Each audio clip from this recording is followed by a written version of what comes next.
বিধানসভা নির্বাচনের আগে জমে উঠেছে প্রচারের ময়দান। সেই আবহাওয়ায় ফারাক্কা বিধানসভা এলাকায় হুটকলা গাড়িতে চেপে বর্ণাঢ্য রোড শো করে নির্বাচনী প্রচারে ঝড় তুললেন কংগ্রেস প্রার্থী মাহতাব শেখ।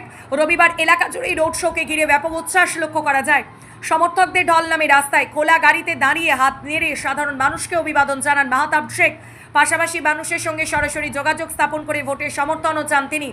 রোড শো চলাকালীন বিভিন্ন এলাকায় থেমে স্থানীয় বাসিন্দাদের সঙ্গে কথা বলেন কংগ্রেস প্রার্থী। তিনি জানান, এলাকার উন্নয়ন, কর্মসংস্থান ও নাগরিক পরিষেবার উন্নতি তার মূল লক্ষ্য।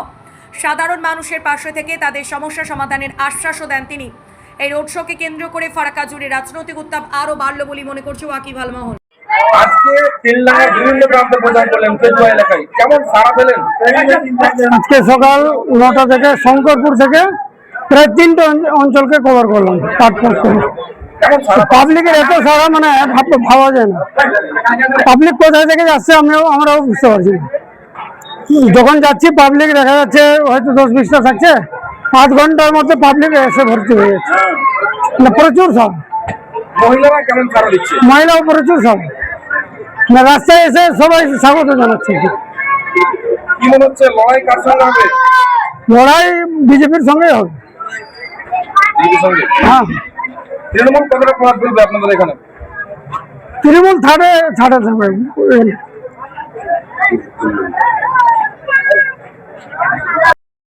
কংগ্রেস ক্যান্ডিডেট কি মনে হচ্ছে এবার ফারাক্কায় 100% মাহতাব শেখ জিতছে। কেন কি আমাদের লড়াই সব থেকে প্রথম কথা যে বিজেপির সাথে আছে, টিএমসির সাথে কোনো লড়াই নেই। আমরা টিএমসির মিছিল দেখেছি, লোক দেখেছি, সে 50 লোক ছাড়া ওই ভাড়া লেবার গুলো নিয়ে মিছিল হয় না, ভাড়া লেবার নিয়ে মিছিল করা হচ্ছে। আর আমাদের এখানে আজকে আপনারা নিজেই দেখলেন যে আমাদের এখানে মিছিলের লোক কেমন, লোকের ব্যবহার, লোককে কতটা উৎসাহ আছে ওনার জন্য, আপনার নিজের চোখে সবাই দেখলেন। মহিলাদের কেমন সাড়া পাচ্ছে? কি বলছেন? মহিলাদের কেমন সাড়া পাওয়া যাচ্ছে? মহিলা সবাই সবাই সবাই খুশি আছে।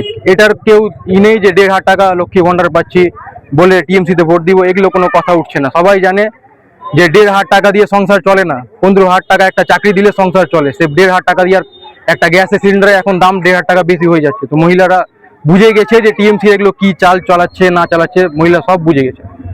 লড়াই কার সাথে হবে এখানে? লড়াই বিজেপির সাথে হবে, টিএমসির সাথে কোনো লড়াই নেই এখানে।